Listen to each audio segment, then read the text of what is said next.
When looking through old family photos, I found someone shocking in the background.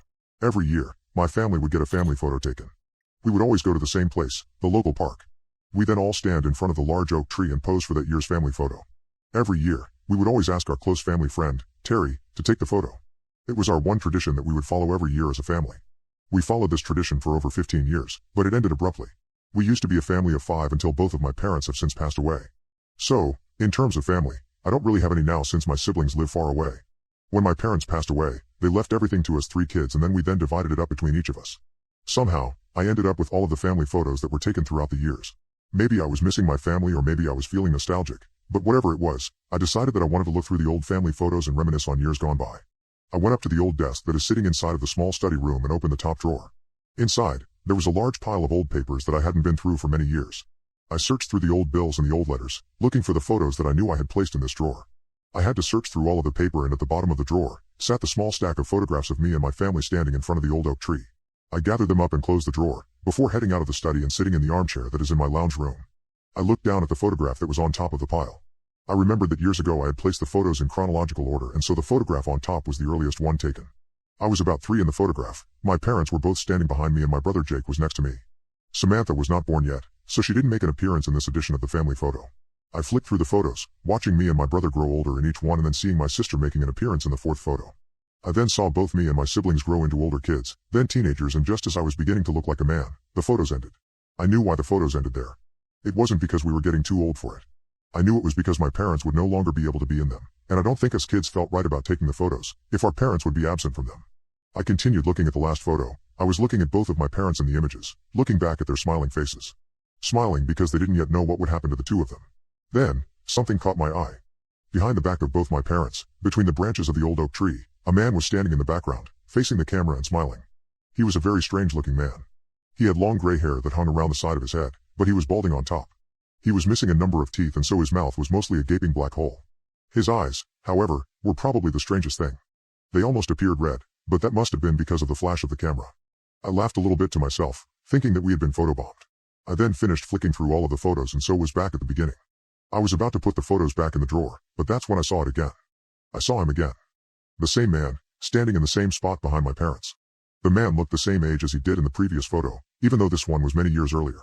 He also had the same expression on his face, staring and smiling at the camera. His eyes were also the same shade of red as they were in the previous photo. I was a bit worried at this point. How could he appear in both photos that were taken 15 years apart? I then looked at the next photo, and standing behind the oak tree and behind my parents was the same man, looking exactly the same, his eyes still red. I then started to flick through each photo once again, and in each photo, in the same spot, stood this mysterious stranger.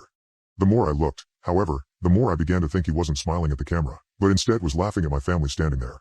I didn't know who this man was, and I didn't know why he was always standing between my parents and watching my family. I tried to think of different rational explanations. Maybe this man knew that we took a photo every year and so planned to always be in the background of the photo. Or maybe, it was one of my parents' friends, playing a joke on us. I managed to convince myself that it was someone my parents knew, and they were just playing a joke. This helped comfort me enough and helped me try and forget what I had seen. I decided to turn on the television to further take my mind off of it. I switched it on and watched the local news for an hour or two, but that's when it happened. The words "breaking news" appeared, and the mood of the news show switched drastically. The newsreader began to speak, and an image of a man I knew all too well appeared on the screen. Terry Sturt, convicted murderer, has died today, the newsreader said, as the image of Terry, my parents' close friend and the photographer of all of our family photographs, appeared on the screen. He died in his cell, after a long battle with cancer. Terry was convicted back in 1996 of the murder of Edward and Teresa Barta, the newsreader continued, as a photo of my parents flashed up on the screen.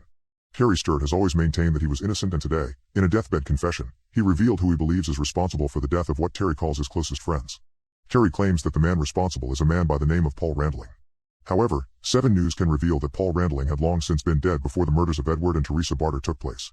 I couldn't get the man out of my head, though. Paul Randling, Paul Randling, Paul Randling, my brain repeated over and over. I hadn't heard of the name before, but I had to know who it was. I pulled out my phone and went open Google and typed the name Paul Randling into the search bar and then hit search. Most of the results were for Facebook profiles of people with that name. After a bit of searching, however, I managed to find an article with the name Paul Randling in it. I began to read. Murderer, Paul Randling, will face life in prison. Paul Randling has today been sentenced for the hideous crime of a double murder. He has been convicted of murdering a young couple in cold blood. The couple's names cannot be revealed, but it is known that they have left behind 2 young children. Randling, 58, will be facing life in prison for his crimes. Underneath the article was a small drawing of Randling, and it was unmistakable. This was the man in the photograph, who was standing behind my parents. I didn't know what this meant. How could this man, who was jailed in the 1940s, be in the background of all of my family photographs? I decided to look at the photos once again, just to make sure it was the same person. I picked up the small stack of photos and looked at the one on top, but the man was no longer standing behind my parents. He had moved. I looked through all of the photos and it was the same in all of them. He was gone. And suddenly, I got a feeling. The room got colder. My neck hairs went up. I turned off my TV so I could hear my surroundings. That's when I saw it. In the dark reflection of the TV, I saw something that stood out behind me. It was a pair of eyes, but they weren't mine. The eyes were red.